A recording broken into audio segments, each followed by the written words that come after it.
bonjour à toutes et à tous. Merci d'être restés pour notre conférence qui va devenir très concrète. A priori, ça intéresse un peu moins les gens que les politiques et les annonces, mais là, on va essayer de vous passionner avec un sujet qui me tient à cœur, réparer, reconditionner, prolonger le vrai pouvoir du parquet Haïti. Pour ma part, Thibaut Cabri, je suis chef de l'agence en charge de ces sujets chez Enedis. Et je ne monopoliserai pas trop la parole. J'anime au titre de la commission Green Haïti. Et j'ai le plaisir d'accueillir 4 intervenants de haut vol, on va dire 2 experts et 2 représentantes de gestionnaires de parcs Haïti durables. En petite intro, depuis 2020, il s'est passé un événement qu'on a tous connu, qui est le Covid, qui a largement perturbé toutes les chaînes d'approvisionnement dans le monde, qui a eu 2 effets concrets sur les parcs de matériel Haïti. Le premier, c'est une flambée des prix. Et le deuxième, c'est des délais de livraison à rallonge qui font que nos DSI se sont mis à reconditionner leur réflexion autour du reconditionné, de la réparation, de la prolongation de la durée de vie. C'est devenu d'un coup beaucoup plus intéressant. Vous rajoutez à ça la fin de la loi de Moore depuis 2021 qui disait que la puissance des ordinateurs était multipliée par 2 tous les 18 mois et vous vous retrouvez en plus de ça avec des matériels qui deviennent de fait beaucoup plus durables dans les usages. Et je vais passer la parole du coup à mes invités pour en parler. Et tout d'abord à Anne-Claire, pour discuter un petit peu, tu en as parlé juste avant sur la conférence sur les indicateurs, sur le cadre réglementaire finalement qui t'oblige aujourd'hui, dans une grande collectivité, à avancer sur ces nouveaux pouvoirs du parc Haïti. Oui, bonjour à tous. Donc Anne-Claire Dubreuil, je suis directrice de projet transformation numérique au SICOVAL. Le SICOVAL, c'est une communauté d'agglomération au sud-est de Toulouse, de 85 000 habitants et de 36 communes. Donc dans le cadre de ma mission de transformation numérique, je ne suis pas à la DSI, donc je ne suis pas une experte du parc Haïti, mais je me suis renseignée auprès de mes collègues quand même pour qualifier ce que je vais pouvoir vous partager. Moi, je suis plus sur les volets territoriaux dont on parlait tout à l'heure dans le référentiel, mais je regarde quand même ce qui se passe au niveau du parc interne. Oui, on parlait des lois. Les lois, c'est aussi un moyen de changer des politiques publiques et ça peut être des leviers. Alors, j'ai la chance aussi, Coval, moi, d'avoir des élus qui portent cette thématique du numérique responsable et depuis longtemps. Et donc, on n'a pas attendu la loi Rennes pour bouger. On a en effet monté des actions, notamment sur la sobriété numérique, un plan d'action sobriété numérique dès 2022. Alors, la loi Rennes, c'est la loi réduire l'empreinte environnementale du numérique qui date de novembre 2021 et qui oblige les collectivités de plus de 50 000 habitants à produire un plan d'action, comme disait tout à l'heure Guillaume, sur le numérique responsable. Nous, on a produit ce plan d'action, donc stratégie numérique responsable, qui a été publié en février 2024, voté par nos élus, et qui intègre une dimension un peu 360 qu'on retrouve dans le référentiel, un volet social, un volet écologique, un volet éthique et souveraineté et cybersécurité, et un volet économique. Donc une vision systémique, et c'est ce travail et ces actions que j'accompagne au quotidien auprès de mes collègues. Donc la loi Rennes et la loi AGEC, qui est la loi sur l'économie circulaire, qui est aussi une loi qui nous permet de guider aussi plutôt autour du reconditionné, des obligations autour du reconditionné. On a des obligations sur la loi AGEC d'avoir 20% de reconditionnés dans notre matériel informatique. On peut avoir plus, mais à minima à 20%. Bon, il y a des méthodes de contournement, hélas, mais je pense que les collègues en parleront. On va en parler. Voilà, sur le contournement de la loi AGEC. Mais la loi Rennes, ce qui est intéressant, c'est qu'elle pose dans une politique publique la question du numérique responsable. Et donc, elle oblige, il y a des actions très concrètes qui sont indiquées, le bilan carbone du SI et autres. Je vous invite à aller regarder cette loi Rennes, mais elle oblige aussi à produire une stratégie et à la faire voter par des élus. Et à partir du moment où on produit une stratégie, on la vote, a priori, il y a quelques moyens qui sont affectés, humains et financiers. Un troisième volet qui est intéressant aussi, c'est la commande publique. On en parle beaucoup ces jours-ci, c'est le poids de la commande publique. C'est plusieurs milliards d'euros que représente la commande publique en France, et je crois que c'est 18 milliards et 10% du PIB. Donc c'est très important et c'est un vrai levier pour faire avancer ce numérique responsable. Et donc on a des schémas qui s'appellent SPASER, tu en parlais tout à l'heure, des schémas de promotion d'achat responsable socialement et écologiquement. Je n'ai peut-être pas dit dans le bon ordre, mais l'idée c'est ça. Et qui sont en fait des guides aussi pour les collectivités donc, qui ont plus de 50 millions d'euros d'achat pour mettre en place des clauses dans les marchés aussi sur la question du numérique responsable. Bon, nous, on n'a que 30 millions d'achats au niveau du SICOVAL, mais mes collègues de la commande publique ont intégré et ont souhaité mettre en place ce SPASER. Et si ça intéresse tout à l'heure, je pourrais vous le montrer, mais ils ont produit un jeu autour du SPASER et il y a plusieurs cartes autour du numérique. Limiter l'impact environnemental en prenant en compte l'analyse du cycle de vie. On en reparlera tout à l'heure aussi. Donc, sobriété en matières premières, éco-conçue, donc aussi et reconditionné. Renforcer la sobriété numérique, matériel labellisé des équipements, réparabilité et durabilité, logiciel éco-conçu. Bon, je dis tant mieux, hein, parce que si on a ces indicateurs de suivi dans le SPASER, ça sera aussi un moyen pour nous d'améliorer, notamment dans le cadre de notre achat, et on en reparlera tout à l'heure, ce volet numérique responsable. Merci Anne-Claire. Donc on entend que dans les collectivités, il y a un cadre incitatif et deux, du coup, des moyens qui viennent avec. Donc on verra comment tout ça se traduit côté opérationnel. Clotilde, toi, du coup, tu n'es pas côté collectivité, tu es dans le monde privé avec IMSA. Est-ce que la dynamique est la même ? Est-ce que c'est des lois, etc., qui vous poussent, ou alors c'est une démarche plus volontariste, on va dire ? Alors, bonjour, Clotilde Maury. Donc, moi, je suis chargée de mission RSE numérique responsable chez IMSA. Alors, IMSA, il y a une particularité parce que c'est un GIE, on est du semi-public, c'est-à-dire qu'on a un budget de l'État quand même. Donc, on n'est pas tout à fait dans le même schéma qu'une entreprise privée totalement standard. Néanmoins, effectivement, on a moins d'obligations que les collectivités. Comme on est un organisme de la sécurité sociale, puisque le IMSA, c'est l'informatique de la mutualité des agriculteurs, on a quand même certains périmètres. Par exemple, on n'est pas non plus concerné par la CSRD, mais ça n'empêche qu'on va chercher à mettre en place vraiment une sobriété numérique et une réflexion tout autour de l'impact environnemental et aussi de l'impact social. Donc nous, effectivement, on a toute une démarche RSE dans laquelle il y a la RNE, donc la responsabilité numérique entreprise, qui est donc, nous, pour le coup, pilotée à travers un label NR1 et on essaye d'aller obtenir le NR2 pour début 2026. Donc ça, c'est le label, en fait, c'est un outil de pilotage. Mais c'est vrai que les entreprises peuvent vraiment utiliser à la fois les lois et à la fois les outils comme des labels pour s'aider à mettre en place des référentiels. Et ce qui est hyper important pour nous, c'est de réussir à avoir une politique qui est vraiment structurée et commune, où toute l'entreprise va dans la même direction, ce qui est parfois pas facile. À la table ronde de tout à l'heure, il y avait cette réflexion qui était dite autour des SI et des métiers, avec cette problématique qu'il pouvait y avoir des deux côtés. Donc il y a beaucoup de travail de coordination de l'ensemble des équipes pour réussir à avoir une stratégie qui est commune et faire en sorte d'avoir les mêmes ambitions et la même direction. Bon, du coup, j'entends en tout cas que vous êtes dans la même direction numérique responsable sur le parc IT, les collectivités, et vous y allez à votre rythme. Pour entrer dans le dur du sujet, sur la partie réparation, Karim, toi avec Sobri, je crois que tu as pas mal d'infos sur les pannes que rencontrent aujourd'hui nos parcs de matériel, en particulier les ordinateurs. Est-ce que tu peux en parler, s'il te plaît ? Bien volontiers. Donc Karim Manar, moi je suis cofondateur d'une start-up occitane qui s'appelle Sobri, qui est en charge de la performance et de la durabilité des parcs IT, et également co-animateur de la commission Green de la mêlée. Et en fait, sur ces sujets-là, on a développé une solution qui au départ était très, très orientée numérique responsable, notamment sur la réduction de la consommation et de l'empreinte carbone des postes de travail.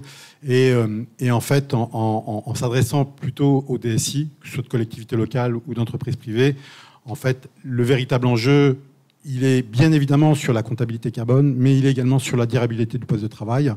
Et on voit qu'il y a eu un élément marquant qui a rajouté à cela, qui est à la fin de support Windows 10, qui a fait qu'il y a eu énormément de PC qui n'étaient plus éligibles à Windows 11 et qui, malheureusement, vont disparaître, on ne sait où. En tout cas, voilà. Juste pour vous donner un ordre de grandeur par rapport à ces éléments-là, en 2023, j'étais chez Microsoft à l'époque, j'avais fait, donc avant de créer ma start-up, et j'avais les chiffres à l'époque, on a 19 millions de PC professionnels sous Windows en France, 24 millions pour la partie grand public. Ça vous donne un état du parc PC en France. Sur ces 19 millions de PC professionnels, en 2023, 5 millions, puisque Windows 11 était sorti, 5 millions de ces PC n'étaient pas éligibles à Windows 11. 5 millions. Donc en l'espace de 2 ans, les organisations publiques comme privées ont eu le temps de mener cette migration. Mais bon, voilà, ça fait quand même 5 millions de PC qui sont sortis. On ne sait pas ce qu'ils sont devenus. Donc c'est quand même un élément. Et je pense que cette fin de support, je pense que ça a été un électrochoc aussi pour les DSI, pour dire OK, pas deux fois.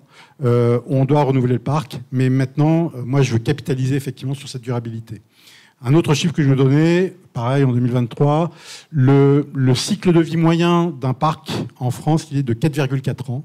Il était de 4,4 ans. Au niveau mondial, il était de 4,8 ans.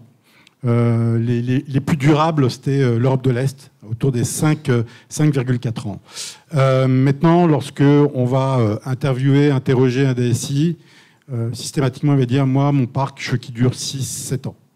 Et la vraie problématique, c'est, OK, c'est un vœu pieux, c'est bien, mais comment le monitorer? Comment savoir? Comment savoir à quel moment je dois remplacer une pièce? À quel moment, effectivement, je veux éviter la panne? Et donc, voilà, c'est tout l'enjeu que l'on est en train de mener sur ce qu'on appelle la maintenance prédictive, et donc sur cette capacité à prédire des défaillances du poste de travail de façon à ce qu'on n'attende pas trop longtemps jusqu'à ce qu'il y a un blue screen ou voir un écran noir parce qu'il ne va plus s'allumer, mais plutôt anticiper la chose et changer le bon composant au bon moment. Donc voilà, c'est comme ça que la durabilité, elle doit s'inscrire dans la réparabilité afin justement d'éviter de racheter un nouveau PC. Voilà. Et un élément important, c'est que cette obsolescence, elle est aussi liée aux usages. C'est-à-dire que sur un même PC, vous pouvez avoir quelqu'un qui respecte parfaitement son poste de travail et sur lequel on peut avoir une durabilité garantie de 6 ans sur un poste de travail parce qu'il s'en occupe parfaitement bien. Et puis vous en avez d'autres qui, malheureusement, pour une raison ou d'autres, ferment le capot, ne l'éteignent jamais, etc. Et là, effectivement, le PC risque de souffrir. Voilà. Merci Karim. Donc j'entends, tu m'as dit 4 ans et demi la durée d'usage moyen. En 2023. Ouais, on est déjà à 1 an et demi de plus que les règles comptables d'amortissement d'un ordinateur qui sont de 3 ans. Donc on se rend compte que finalement la bonne volonté NR des DSI fait qu'on garde les PC un peu plus longtemps que ce que nous inciterait à faire les comptables. Pour autant, 4,5 ans, 6 ans, 7 ans, 8 ans, aujourd'hui on a déployé majoritairement des parcs de PC portables. Et on sait qu'un PC portable, ça se déplace, ça bouge, et forcément ça se casse, ça s'abîme. Et pour atteindre cette durée-là, en tout cas, aujourd'hui, il faut être sûr de mettre en place les moyens pour les réparer. Peut-être Alexandre, toi chez Censys, vous travaillez au reconditionnement et à la réparation des parcs de matériel professionnel. Est-ce que tu vois une dynamique sur le sujet et est-ce que tout ce qui est mené, notamment sur l'indice de réparabilité, vous permet de prolonger vraiment les PC et de les réparer? Si c'est bon, il n'était pas branché. Bonjour, du coup Alexandre, je suis cofondateur de Censys et The Repair Group. Donc on travaille depuis bientôt 10 ans sur tous les sujets de réparation, de près comme de loin, sur la formation, le recyclage des parcs, etc. Aujourd'hui, on va se concentrer sur l'activité Censys, qui est notre activité de volume, où on est vraiment là pour être finalement le maillon derrière qui va faire la partie, par exemple, qui va faire les réparations une fois que Karim nous a dit qu'il y a des réparations à faire. Il faut bien quelqu'un pour le faire. Qui va équiper toutes les collectivités et les entreprises en produits reconditionnés, il faut bien les avoir. Et donc, il a fallu les reconditionner, donc il faut de la main-d'œuvre, etc. Donc, nous, sur ce sujet-là, on a vu quand même qu'il y a une demande qui est énorme. Alors, plusieurs effets, on parlait beaucoup de CSRD à l'époque, etc. Donc, il y avait un effet, on va dire, presque de mode chez beaucoup de DSI. C'était vraiment, on va chercher du RSE, etc. Très vite, ça s'est quand même transformé en argument de prix. Alors, pas dans toutes les boîtes. Il y a des boîtes qui se portent suffisamment bien pour que ce ne soit pas un facteur. Mais il y en a certains, effectivement, ça les intéresse de dire « Ah, j'ai pas forcément envie de remettre 1 000 € hors taxe dans 1000 PC pour tous mes collaborateurs, alors qu'ils marchent parfaitement bien. Qu'est-ce qu'on peut faire ?» Donc, nous, on a vu une évolution de pas mal d'entreprises qui ont décidé de passer le cap et de dire « Bon, peut-être que je peux réparer. » Alors que c'est clairement pas du tout dans leur process. C'était un petit peu compliqué au début. Il y a beaucoup de personnes à convaincre. On fait sortir les machines du parc et puis elles reviennent. Donc il y a énormément de contraintes. Nous, un peu notre but, c'est de dire en fait, non, il n'y a pas de contraintes. Vous nous passez un appel, on s'occupe de tout, de A à Z. Il reste la partie MDM, gestion de parc, qui reste un tout petit peu complexe. Mais globalement, aujourd'hui, on sait lever tous les freins qui existent. Et du coup, ça ne va vraiment pas. Ah si, ça y est. raison. On va faire comme ça marche très bien. Donc oui, notre but, c'est finalement de lever tous les freins et surtout d'aller chercher de la volumétrie. Parce qu'en fait, il y a beaucoup de boîtes aujourd'hui qui vont vers le reconditionné par une question de prix. Mais là, on parle peut-être de TPE, PME, peut-être on est à 5 salariés. C'est bien, ça a un impact. Mais nous, ce qu'on veut aujourd'hui, c'est aller convaincre des boîtes, des collectivités, d'aller faire ça en milliers d'unités. Et surtout de changer la façon dont tu organises. Il y a plein de facteurs, je ne sais pas si on va rentrer dans tous les détails, mais voilà, est-ce qu'on remplace d'un coup 5000 machines dans un parc ? Peut-être pas. Peut-être qu'on peut faire les choses petit à petit. Est-ce que quand on utilise une solution comme Sobri, on peut dire finalement, on est capable d'aller changer les batteries sur toute une année de 2000 PC. Donc ça, c'est la première chose qu'on voit. Après, sur la partie réparabilité, en fait, c'est assez marrant parce que les indices de réparabilité qu'on voit, ils sont vraiment pour le consommateur. Donc on parle vraiment B2C. Et en fait, tous les PC qu'on utilise dans le monde pro, on parle surtout des 3 grandes marques, HP, Dell, Lenovo, il y en a d'autres bien évidemment, en fait, ils ont été designés il y a très longtemps pour être plutôt réparables. C'est-à-dire que voilà, pour accéder à une batterie, nous on a des clients, aujourd'hui on leur fournit juste la batterie, ils font l'opération eux-mêmes. La preuve que c'est pas si compliqué que ça parfois. Bon, évidemment, il y a certaines pièces qui sont compliquées à aller chercher, évidemment, hein. Mais techniquement, un produit de gamme pro, il est fait pour être upgradé, changer la RAM, changer le disque, changer la pâte thermique. Il a été designé pour. Or, personne ne le fait. C'est dommage. Alors que c'est pas forcément super compliqué. Effectivement, sur l'aspect B2C, parce que du coup, évidemment, on travaille aussi sur le marché des consommateurs, on voit des évolutions dans le bon sens, mais très lentement. En fait, tous les indices que vous voyez, honnêtement, c'est bien, hein, ça met des règles, etc. Mais c'est plutôt sur la disponibilité de pièces qu'on a vu des évolutions. Sur le design des produits, franchement, c'est très limité. On a des petits trucs, la batterie, là, chez les iPhones, qui est un petit peu plus facile à décoller. On est vraiment sur des incréments. C'est la disponibilité de pièces qui a vraiment changé sur ça. Merci Alexandre. Et pour illustrer ce que tu as dit là sur la partie réparation, c'est assez simple à mettre en œuvre. Anne-Claire, je crois qu'au Sicoval, vous menez une expérimentation d'auto-réparation directement par les salariés. Alors, c'est même pas une expérimentation, c'est du quotidien. Mon collègue m'a parlé de oui, voilà. Donc je savais bien que j'aurais du mal à le dire. Cannibalisation, voilà, cannibalisation. Donc, en effet, ils stockent du matériel régulièrement et pour pouvoir faire de l'auto-réparation. Donc, les collègues ont été formés aussi pour pouvoir faire de la petite réparation. Après, il m'a levé un certain nombre de sujets que je n'avais pas forcément identifiés. Ça paraît simple de se dire, voilà, on a un parc et on auto-répare avec du matériel qu'on récupère ailleurs.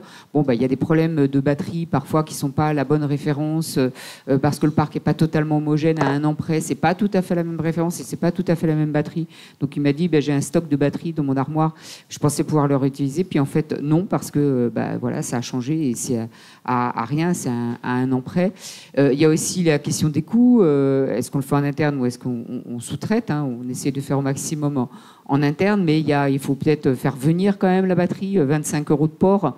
Bon, il me dit, on a des abacs qui nous permettent de déterminer si en effet l'autoréparation est pertinente ou pas. Mais voilà, je pense que ça paraît très séduisant, très vertueux de faire de l'autoréparation. Et en fait, au quotidien, c'est pas si simple parce que, en effet, le matériel n'est pas homogène, parce que il y a des coûts quand on doit faire venir du matériel d'ailleurs. Parfois, ils sous-traitent. Nous, on travaille avec Econocom et parfois ils sous-traitent la réparation. Donc, comme tu disais tout à l'heure, nous, on est à 7 ans de durée de vie du parc. Donc après, ça repose la question du reconditionné de la seconde vie, parce qu'au bout de 7 ans, les postes sont quand même bien vécus. Et puis, il y a peut-être la question aussi du bon outil pour le bon usage. Tout le monde n'a pas besoin d'avoir une Ferrari par rapport aux usages qui sont pratiqués. Et donc, des postes qui ont été auto-réparés et qui ont peut-être une durée de vie moyenne, ils iront peut-être très bien pour un usage aussi qui est basique, alors qu'il faut peut-être des postes un peu plus performants pour d'autres usages. Donc, il y a aussi cet affinage qui est en cours du bon outil pour le bon usage, et ça fait partie de toute la stratégie numérique responsable SI interne. Il y a l'auto-réparation, on parlera tout à l'heure des marchés, etc. Donc c'est un volet, mais qui n'est pas si facile que ça à mettre en œuvre au sein de la collectivité. Il y a une volonté, mais après, il y a tout un contexte qui fait que parfois, c'est un petit peu difficile. Donc j'entends qu'aujourd'hui, on arrive à prolonger la durée de vie du parc, on arrive à le réparer. Là, on a dit qu'on pouvait aussi le réattribuer pour de nouveaux usages, par exemple. Il y a 2 solutions. Finalement, l'usage en interne, on fait un upgrade. Quand on veut le transférer chez un autre client grand compte ou alors vers de l'externe, des associations du reconditionnement. Est-ce qu'Alexandre, tu peux nous parler un peu de ces étapes-là peut-être de la différence entre l'occasion, le reconditionné et l'upgrade. Et finalement, si c'est aujourd'hui, c'est à la portée des entreprises et c'est intéressant pour elles. Tout à fait. Alors déjà, la solution la plus économique et la plus rapide pour une entreprise, c'est très simple, c'est de faire de la rénovation de machines. On peut l'appeler comme on veut, il n'y a pas encore trop de termes. Mais dans le parc, dire, j'ai des machines qui marchent à peu près. Est-ce qu'on ne peut pas aller changer pâte thermique, batterie, peut-être changer un écran, faire de la réparation en fait, et remettre en état le parc. Ça, c'est le plus rapide, le plus simple, le moins cher. La machine, elle ne sort pas des comptes, parce qu'en fait, elle est toujours possession de l'entreprise. C'est le plus simple. La deuxième solution, nous, on fait beaucoup, on est opérateur de ces choses-là. Quand une entreprise, elle a un parc, elle a décidé qu'elle veut le renouveler, et on ne peut plus changer ça, forcément, il faut faire sortir les machines du parc. Comment on fait pour qu'une machine, elle ait forcément une seconde vie? Effectivement, on dit qu'il y a des machines qui ont 5-7 ans. Est-ce que ça veut dire que pour autant, elle ne peut pas avoir une seconde vie? Ça dépend comment elles ont été traitées. Donc, nous, ce qu'on fait, c'est qu'on va s'occuper de toute la chaîne logistique qu'il y a derrière. C'est-à-dire comment on fait pour récupérer les machines en bon état, sachant que jour 1, elles sont en utilisation sur tous les bureaux, et le jour 2, elles doivent être dans des palettes et elles doivent partir chez nous. C'est là où nous, on va mettre en place des solutions. On va envoyer des boîtes avec des espèces de petits des pochettes pour que les PC puissent être posés dedans, sans les casser, que ce soit des moniteurs, des PC, des smartphones ou quoi. On va expliquer un petit peu comment on sort les machines d'un outil MDM. Parce que pour rappel, quand ils sont enrôlés, si vous donnez les machines à n'importe qui et qu'elles sont enrôlées chez vous, les machines ne pourront jamais être utilisées par quelqu'un d'autre. Donc vous avez littéralement créé un déchet. Et ça, c'est quelque chose qu'on observe qui est très compliqué dans beaucoup d'entreprises. C'est désenrôler, c'est très compliqué. Et ensuite, nous, derrière, ce qu'on va proposer, c'est surtout lever tous les freins derrière, parce qu'évidemment, on a les enjeux data, cybersécu, etc. Personne ne veut que de la data s'échappe de son entreprise. On s'occupe de ça. On fait tous les effacements de données, à savoir qu'une entreprise qui est capable d'aller démonter des machines comme nous, on est même capable d'aller faire des effacements de données sur des machines qui ne démarrent pas. Or, historiquement, on dit une machine qui ne démarre pas, pour effacer les données, on la détruit. Ça semblait plus simple. Non, on peut aller démonter la machine, sortir le disque, faire un effacement. On fait des rapports sécurisés. Il y a diverses solutions sur le marché. On en utilise une d'entre elles. Donc, on s'occupe de tout ça. Une fois que ça c'est fait, nous, on peut vous faire un rachat pour certaines entreprises. Alors, certains parcs sont trop vieux. Malheureusement, là, effectivement, pour le remettre dans le circuit, il y a des coûts. Mais la majorité des cas, nous, effectivement, on s'occupe de ça. Et ensuite, on va les réparer, les reconditionner. Donc, on va nettoyer à l'intérieur, changer les pâtes thermiques, nettoyer les ventilateurs, remonter les machines et les remettre sur le circuit. Donc là, on a une machine qui va être garantie, parce qu'une machine reconditionnée, à la différence de l'occasion, c'est une machine qui a une garantie et qui a subi un processus de reconditionnement. Alors, le processus peut être large. Et nous, l'ambition, d'ici, on espère, peut-être 2 ans, c'est d'arriver sur ce qu'on appelle du remanufacturé. Le remanufacturé, c'est quand on est carrément capable d'aller remettre de l'esthétique sur les machines, donc peut-être refaire une partie de peinture, on voit souvent les claviers qui sont un petit peu patinés, donc faire de la réimpression de clavier, etc. Et là, on va arriver sur des machines qu'on pourra mettre sur le marché, qui vont ressembler à des machines neuves esthétiquement. En termes de performance, elles seront remises au maximum possible, voire upgradées quand c'est possible. Et là, je pense qu'on devrait changer la donne au niveau des DSI, qui n'auront plus aucun frein à aller acheter une machine qui marche parfaitement, qui a un état esthétique nickel, et qui a des performances dont il a besoin à un prix inférieur. Alors, ils auront peut-être encore un frein, finalement, c'est de se dire, est-ce que du reconditionné, je peux l'accepter dans mon parc? Est-ce que mon parc est déjà en danger vis-à-vis de sa durabilité? Et sur quoi il faut que j'intervienne? Et ça, Karim, je crois qu'avec Sobri, vous travaillez justement à donner plus de visibilité sur les actions de reconditionnement possibles, de réparabilité possible. Absolument. Je vais utiliser, Anne-Claire, ta métaphore de la Ferrari. En fait, prenons un PC comme un véhicule. Donc, les problématiques d'usage, comme on les avait évoquées, c'est qu'on peut avoir un utilisateur qui fait du 5 litres au 100 et un autre, parce qu'il va mal utiliser son PC, ça va faire du 10 litres au 100. En gros, son 10 litres au 100, ça va être un processeur qui va peut-être chauffer, qui va monter à 100 degrés. Alors, en soi, un processeur, normalement, c'est entre 25 et 50 degrés. Quand il monte à 100 degrés, c'est pas gênant, sauf que c'est gênant pour tout ce qu'il y a autour. Donc, les microsoudures, etc., la pâte thermique, tous ces éléments-là. Et ce que vous avez dans votre véhicule, mais qui n'a pas sur un PC, c'est un tableau de bord dans lequel il va vous diagnostiquer telle batterie, il faut la changer, tes plaquettes de frein, elles sont abîmées, ton huile moteur, il faut la changer, etc. C'est exactement ce qu'on est en train de faire. C'est de donner des indicateurs de défaillance de certains des composants, justement, pour éviter le crash. Et ce que je dis souvent, effectivement, pareil, sur le PC reconditionné, c'est pas parce que la carrosserie est en bon état que le moteur est en bon état. Donc l'enjeu, c'est vraiment d'être capable de soulever le moteur, enfin de lever le capot, de regarder dans le moteur vraiment ce qu'il y a, parce qu'il y a aussi d'autres éléments qui malheureusement sont liés à de l'obsolescence. Prenons l'exemple de la batterie, par exemple.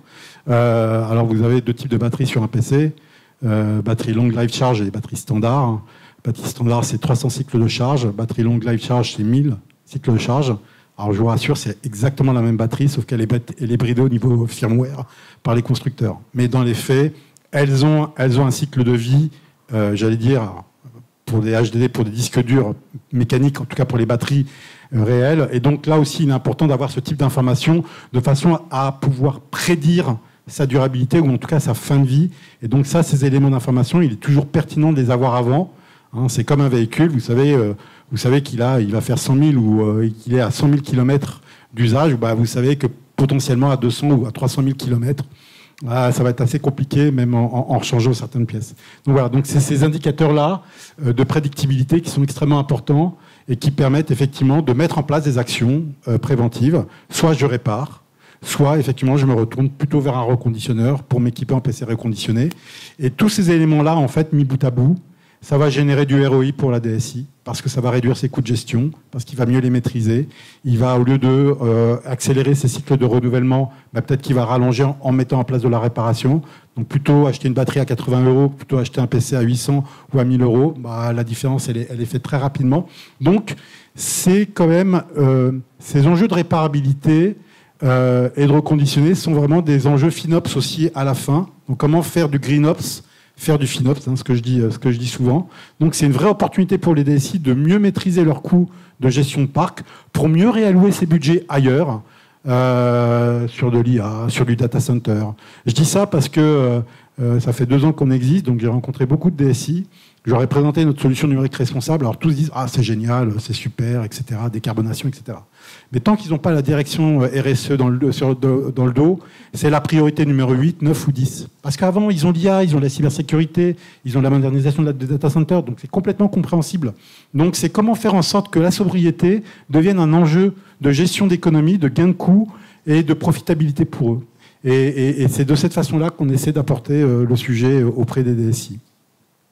En tout cas, je crois, Karim, tu as peut-être déjà pas mal de collectivités et bientôt d'entreprises sur ce chemin-là. Une fois qu'on a un parc vertueux, comme tu l'as dit, on peut avoir envie quand même à des moments de faire rentrer des nouveaux matériels sans faire rentrer du matériel neuf. Il me semble que c'est pas pour autant encore gagné côté DSI. Clotilde, je sais que vous y travaillez et qu'il y a encore pas mal d'obstacles à lever sur le sujet. Alors oui, juste avant de répondre à ça, il y a plusieurs éléments à prendre en compte aussi. Déjà, c'est un peu comme on l'a vu, il y a vraiment une vision systémique à avoir. Donc, il y a du lien à avoir justement avec toutes les équipes, la RSE, la cyber. C'est hyper important de travailler ensemble. Et notamment, avant nous, en tant que DSI aussi, avant de chercher à vraiment augmenter, parce qu'on passe notre temps avec cet effet de la loi Moore, à être obligé de rajouter des RAM de plus en plus dans les ordinateurs, il y a une vraie réflexion à avoir aussi du côté de l'éco-conception, où on doit aussi chercher à freiner un petit peu cet objectif et ce besoin qu'on va avoir d'augmenter tout le temps les RAM. Et en tant que vision RSE, ne pas prendre en compte que le bilan carbone, ça aussi c'est hyper important. Aujourd'hui sur le numérique, on sait que l'impact il est aussi très fort sur l'eau, sur les ressources abiotiques. Et à partir du moment où on a vraiment ce contexte-là en plus, ça permet vraiment d'aller jusqu'à de la double matérialité, ces réflexions à la fois budgétaires et impacts environnementaux. Et ça nous permet de prendre des décisions qui vont être beaucoup plus fines et beaucoup plus pertinentes.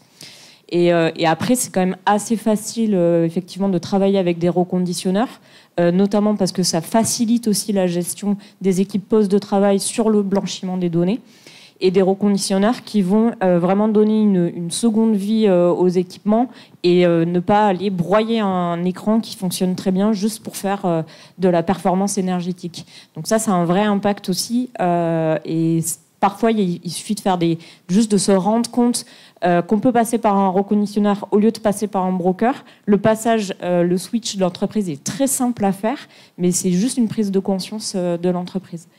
Donc ça, c'est la sortie effectivement elle est quand même assez facile. Maintenant, effectivement, l'entrée, là, c'est tous les freins psychologiques qui ont été évoqués sur réussir à travailler sur des ordinateurs qui sont reconditionnés. Et ça, c'est une question aujourd'hui qui effraie encore le côté des informaticiens et sur lequel on essaye vraiment de travailler avec la totalité des chaînes de valeur pour montrer qu'on peut être à la fois sur des équipements qui ont de la performance et à la fois sur des équipements qui ont été réparés, qui viennent un peu d'un ancien usage. Mais ça demande, encore une fois, pour moi, le gros travail, il est vraiment sur la cohésion et la cohérence entre les équipes et de montrer qu'on avance vraiment dans le même chemin. On a parlé d'adapter le matériel à ses besoins.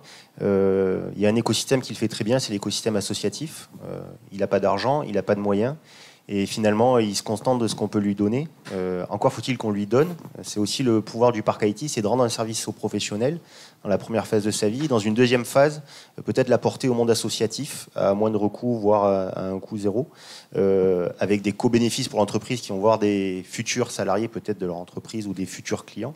Anne-Claire, vous travaillez là-dessus aussi, Coval, notamment avec les boucles de reconditionnement, pour faciliter le don des entreprises. Parce qu'on l'a dit, donner à un broker, à un reconditionneur, c'est assez facile.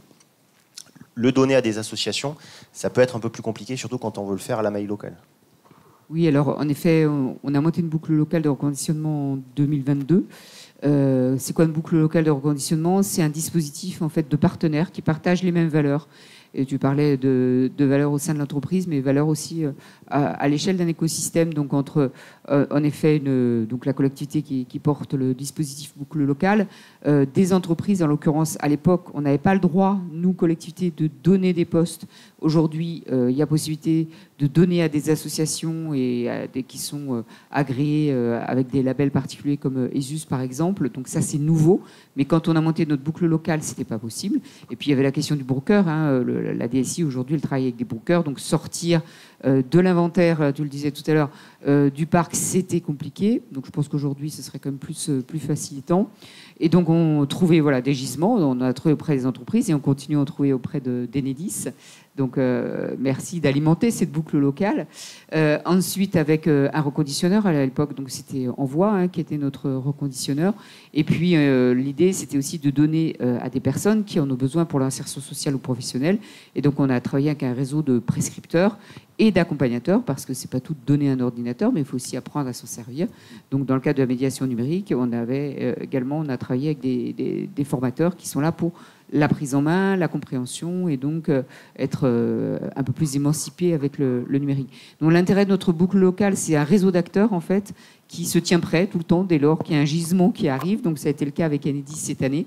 Donc en 2025, on a pu redonner 14 ordinateurs et comme on était prêt et structuré pour pouvoir accueillir ce gisement, ça a été très rapide. On a pu à nouveau mettre dans le circuit donc 14 postes informatiques qui ont été donnés à des personnes en situation d'insertion sociale, accompagnées par des professionnels de l'insertion sociale et ensuite donc facilité par Combustible, on en parlait tout à l'heure aussi, qui accompagne ces personnes à prise en main des ordinateurs. Donc je pense qu'aujourd'hui ce serait beaucoup plus facile pour une collectivité de participer à ces boucles locales et finalement c'est juste un réseau d'acteurs qui doit se tenir prêt dès lors qu'il y a une opportunité pour pouvoir alimenter ces gisements. Là, donc, Enedis, avant, c'était Crédit Agricole et d'autres acteurs locaux qui ont senti que c'était intéressant pour le territoire. La traçabilité, c'est un élément important aussi du dispositif. En fait, ce qui les a motivés via la RSE et d'autres argumentaires qu'on a pu leur partager, c'était de se dire on va servir le territoire, on les a fait rencontrer les bénéficiaires. Donc pour eux, c'était un acte extrêmement intéressant parce qu'il avait un impact direct. Si on l'avait envoyé dans le nord de la France, je ne suis pas sûre que ça aurait eu le même impact. Donc cette proximité, elle a été extrêmement importante pour le porter. Et puis Continental, j'ai oublié de parler d'eux, mais du coup, continuer à travailler avec Envoi. Donc, cette boucle locale, elle a aussi donné naissance à d'autres choses et à d'autres partenariats. C'est ça qui est intéressant.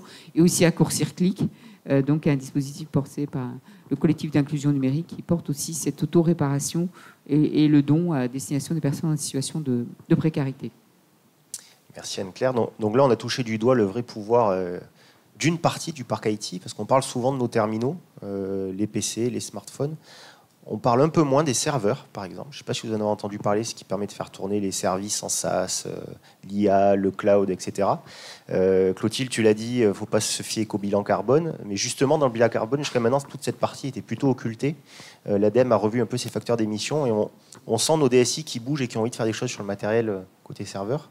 Et je crois que vous allez essayer de gratter un peu le sujet qui, jusqu'à maintenant, est plutôt inexploré. Donc effectivement, nous, on a nos propres data centers et l'objectif, c'est vraiment de venir aussi travailler sur la réduction de l'empreinte environnementale des data centers. Donc c'est quelque chose qui a quand même été réfléchi depuis un moment, notamment en termes de coûts. C'est souvent lié.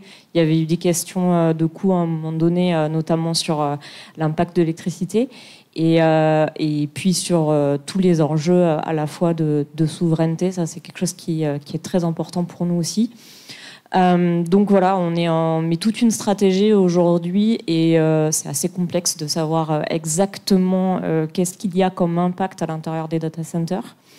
Mais on essaye effectivement de mettre toute une stratégie en place pour être en capacité d'avoir un pilotage assez affiné sur les impacts qui sont, encore une fois, l'idée c'est d'avoir la réflexion on essaye d'aller de plus en plus vers ces réflexions de double matérialité avec ces réflexions oraux, mais aussi impact de l'eau, impact d'électricité.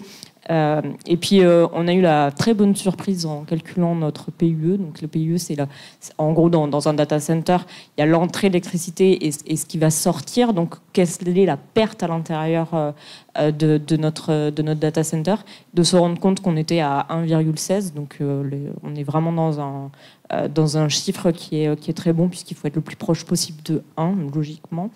Donc c'est toute une réflexion aussi qu'il va y avoir de pouvoir continuer à garder le plus possible les équipements, à comprendre comment ils consomment et encore une fois toute la stratégie revient sur l'usage, de bien se rendre compte quel service consomme le plus, à quel endroit et est-ce qu'il est vraiment utilisé.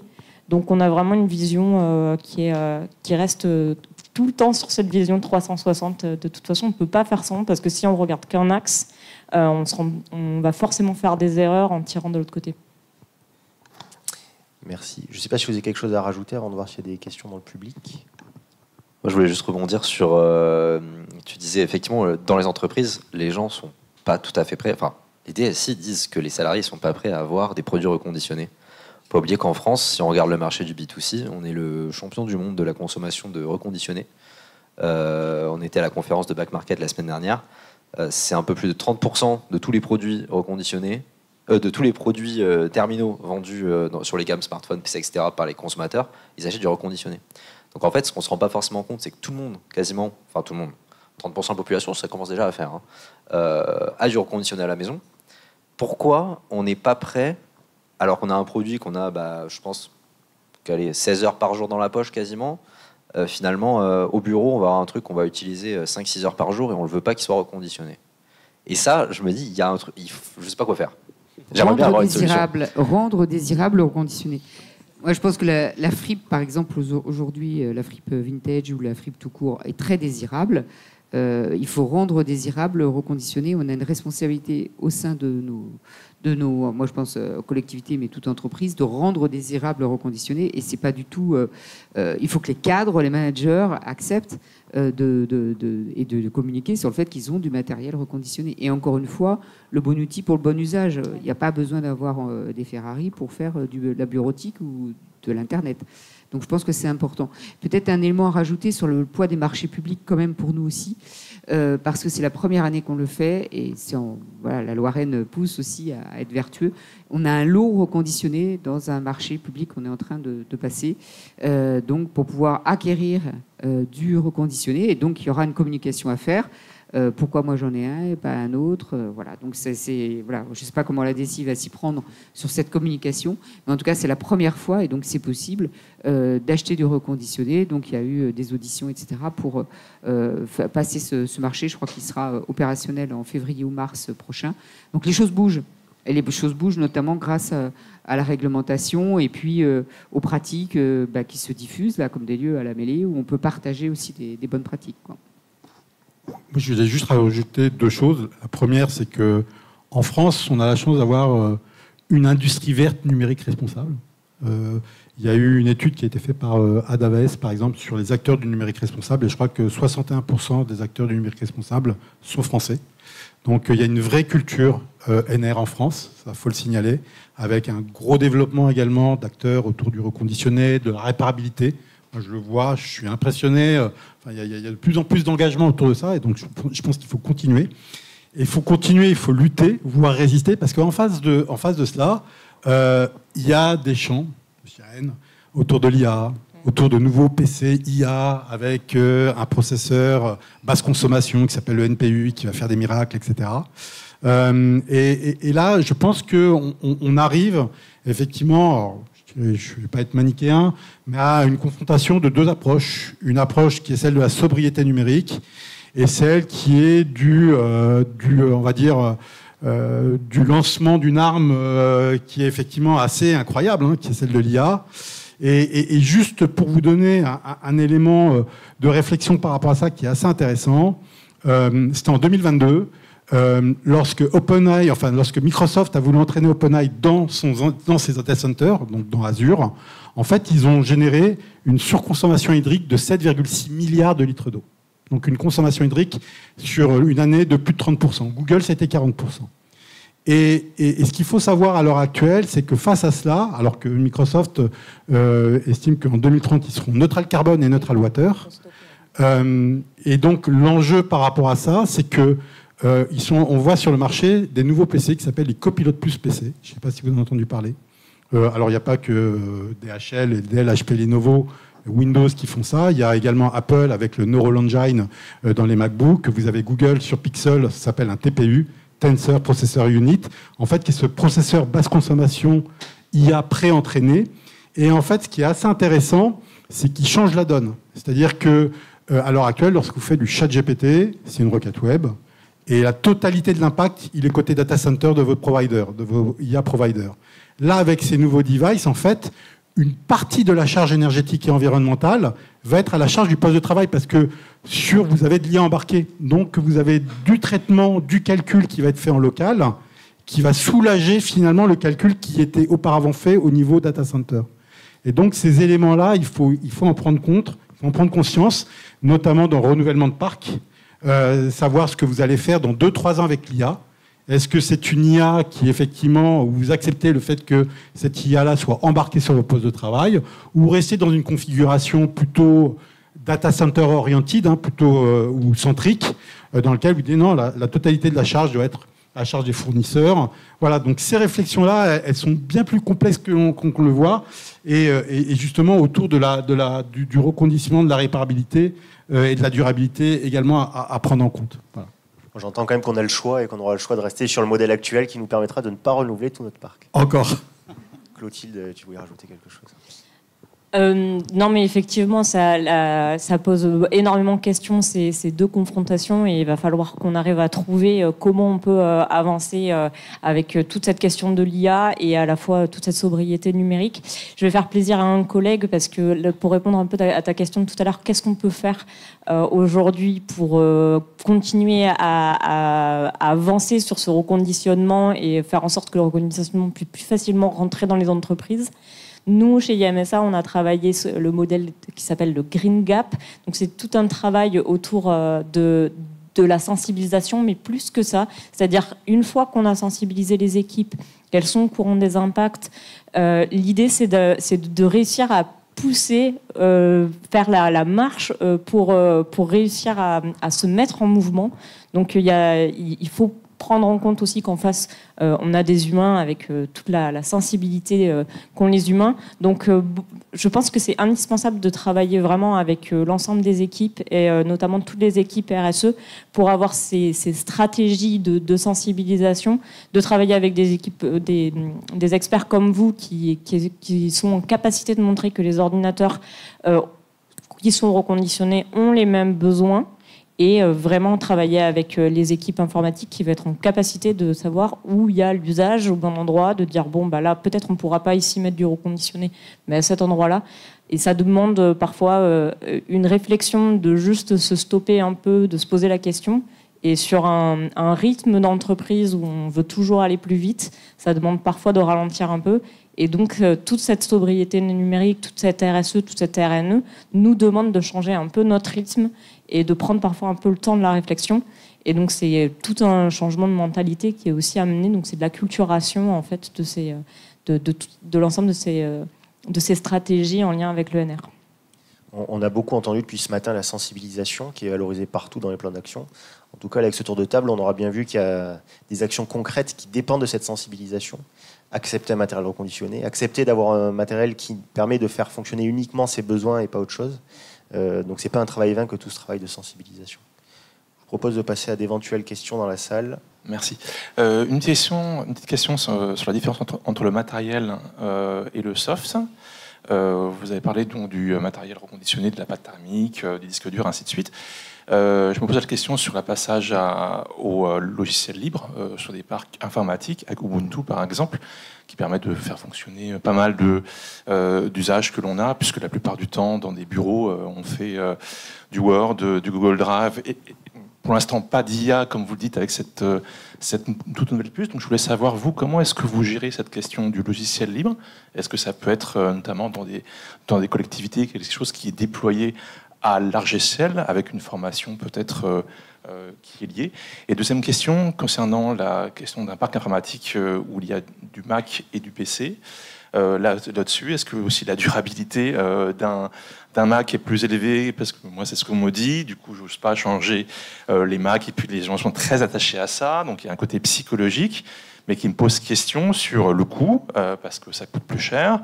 Les pièces qu'on ne peut pas changer. Voilà, de la durabilité de tout ce matériel pour des usages qui sont les mêmes.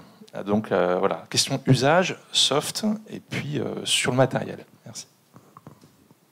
Peut-être répondre sur la question de l'open source et de Ubuntu ou de Linux ou autre. C'est vrai que dans les collectivités, en tout cas la nôtre, c'est une petite collectivité et ils préfèrent prendre tout ce qui est sur étagère et qui est déjà bien standardisé parce qu'on n'a pas forcément de personnes qui sont en capacité d'aller mettre un peu plus les mains dans le cambouis. Peut-être aussi il y a la question de l'acceptabilité par nos collègues de logiciels qui sont un peu différents de ceux qu'ils ont l'habitude. On parlait de sensibilisation et je pense qu'il y a un vrai rôle autour du reconditionné, mais peut-être aussi sur la pratique de logiciels un peu différents. On regardera ce que fait la région Occitanie puisque c'est un de leurs sujets. Donc je pense que c'est pas si simple aussi simple que ça de mettre en œuvre parce que ça nécessite de la ressource humaine, ça nécessite de l'accompagnement au changement et tout ça c'est pas encore forcément très mature. Donc le côté sur étagère c'est facile et puis on est habitué à Microsoft et à tous ces outils. Je crois qu'on a quand même du Linux sur les serveurs. Par exemple, là, ça a moins d'impact en termes d'usage. Mais en effet, par contre, dans notre boucle locale de reconditionnement, plus de la moitié du parc était reconditionné avec du Linux. Et donc, ça participait aussi à ce que devait apprendre au combustible. Mais des personnes qui n'ont jamais touché à l'informatique, qu'ils soient sur du Word ou sur du logiciel libre, ça ne change pas grand-chose pour eux, parce que c'est un univers, une interface qu'ils découvrent. Donc, on était plutôt favorable puisque ça facilite aussi la durabilité du parc, on en parlait à l'instant, que de mettre sur du logiciel libre. Donc, voilà un peu la réponse pour ce qui concerne le SICOVAL. Par contre, dans les entreprises, c'est un vrai sujet, notamment avec ce qu'on ressent énormément sur les risques géopolitiques. Et aujourd'hui, c'est un vrai sujet de souveraineté de passer aussi sur l'open source. Donc, ça ne veut pas dire que c'est facile à mettre en place, mais en tout cas, nous, ça fait partie vraiment des axes sur lesquels on réfléchit vraiment. Et notamment, on a vraiment la réflexion dès le départ, dès qu'on cherche une solution, de regarder ce qui se passe au niveau de l'open source et de voir comment on va pouvoir justement retrouver le plus possible notre indépendance. Et effectivement, l'open source permet quand même d'avoir une facilité d'utilisation in fine, alors un peu moins sur l'ergonomie, ça c'est sûr, mais sur la durabilité, sur certains autres enjeux. Et notamment avoir moins de risques, comme il y a eu cette histoire de Windows 10 qui a fait qui a impacté tout le monde. Donc ça c'est sûr, c'est un vrai sujet d'entreprise en tout cas. Juste sur la partie software, avant d'invoquer une troisième loi, il y a un terme en anglais, on utilisait beaucoup chez Microsoft, qui s'appelait la stickiness. Le fait de capter les utilisateurs sur une solution. Et justement, donc c'est votre degré de stickiness que vous devez évaluer sur chacun de vos solutions. Est-ce qu'ils sont vraiment... ils ne peuvent pas faire autrement si vous leur changez du jour au lendemain une solution, comment ils font? Est-ce qu'il y a un impact sur la productivité?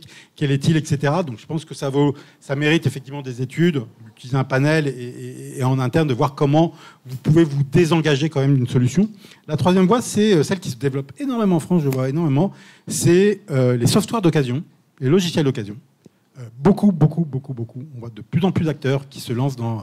il y a une alors, c'est pas une directive, c'est une réglementation européenne qui autorise finalement à racheter du logiciel qui a été déjà utilisé avant. Donc vous avez un marché de location. Et alors, en ce moment, sur Windows 11, il y a pas mal de clients qui viennent acheter du Windows 11 d'occasion.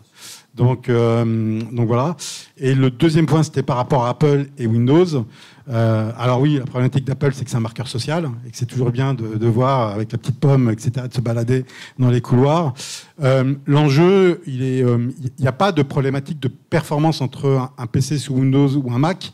En fait, elle est tributaire de l'usage que l'on en fait. Vous pouvez avoir un Mac qui est complètement à la ramasse parce que l'utilisateur l'utilise très mal. Par contre, ce qui est intéressant également, c'est potentiellement avoir un monitoring, en fait, avoir des solutions qui permettent de dire la raison pour lesquelles ce PC va mal ou ce PC est plus performant que l'autre. Donc là aussi, ça peut être intéressant de dire potentiellement ton PC il rame parce que c'est un PC bureautique et que tu fais du Photoshop toute la journée. Donc là, potentiellement, on va peut-être te rajouter un peu de RAM, et là, parce qu'on se rend compte que oui, tu dois utiliser Photoshop. Donc voilà, mais c'est plutôt dans cette démarche-là. Mais il n'y a pas... le côté Apple marche mieux qu'un PC, non, c'est absurde. D'ailleurs, je dirais même, finalement, en termes de durabilité, finalement, un Mac, il a l'avantage d'avoir le software qui va être un peu plus fiable que si je prends un HP ou quoi, parce que finalement, Microsoft, il développe pour tout le monde. Et après, chaque filiale HP, Dell ou quoi, redéveloppe pour N nouvelles unités chaque année. Ce qui fait énormément de machines à maintenir. Apple, ils ont 4 fois leur valo et ils ont 3 nouvelles machines par an à maintenir. Donc c'est beaucoup plus simple en termes de software. Par contre, les Mac depuis 2016 ne sont plus du tout upgradables. RAM, SSD, tout est soudé. Donc finalement, sur l'upgradabilité, on ne peut plus rien faire. Et même sur les trucs très très chers, je parle des Mac Studio, etc., on est sur des formats quasi propriétaires. Même si je dis pas de bêtises, mais les tout derniers qui sont sortis cette année, ils sont toujours pas au format NVMe ou quoi, on est sur des formats propriétaires. Donc l'upgradabilité, on n'y est pas. Software, je dirais qu'il y a un léger avantage sur la durabilité, parce que de toute façon, ils ont juste moins de machines à maintenir. Après, effectivement, c'est l'usage. Et ensuite, donc sur les softs, moi j'aimerais bien voir une expérience où on met dans une boîte, sur un service, demain, vous n'avez pas Excel, vous avez LibreOffice machin, et s'il faut, les macros, c'est les mêmes. Mais je ne saurais pas jusqu'où aller. Et juste sur le sujet du reconditionné en termes de licence et des appels d'offres, je rappelle à ceux qui écrivent des appels d'offres, acheter des licences Office reconditionnées, vous ne pouvez pas atteindre le but de la loi AGEC, parce qu'on en voit passer, on nous demande du matériel neuf, et ils nous disent, dans le cadre de la loi AGEC, on vous demande des licences Office reconditionnées. Et tant qu'on est sur les appels d'offres, si vous demandez des processeurs de 2024 en reconditionné, ça n'existe pas encore. Ils sont en utilisation actuellement. Et ça, c'est un appel d'offres qu'on a vu ce matin, du 13e ou 14e gène demandé. Donc ça, il faut apprendre à changer dans les appels d'offres. Je vous propose qu'on en reste là. On est à midi pile. On tient le timing. Merci à tous les 4 d'avoir participé à cette table ronde et de nous avoir donné plein d'espoir malgré la migration Windows 10, Windows 11. On voit que ce sera peut-être le dernier mur de renouvellement qu'on a connu. Et puis n'hésitez pas à échanger avec les intervenants tout au long de la journée. Merci à toutes et à tous.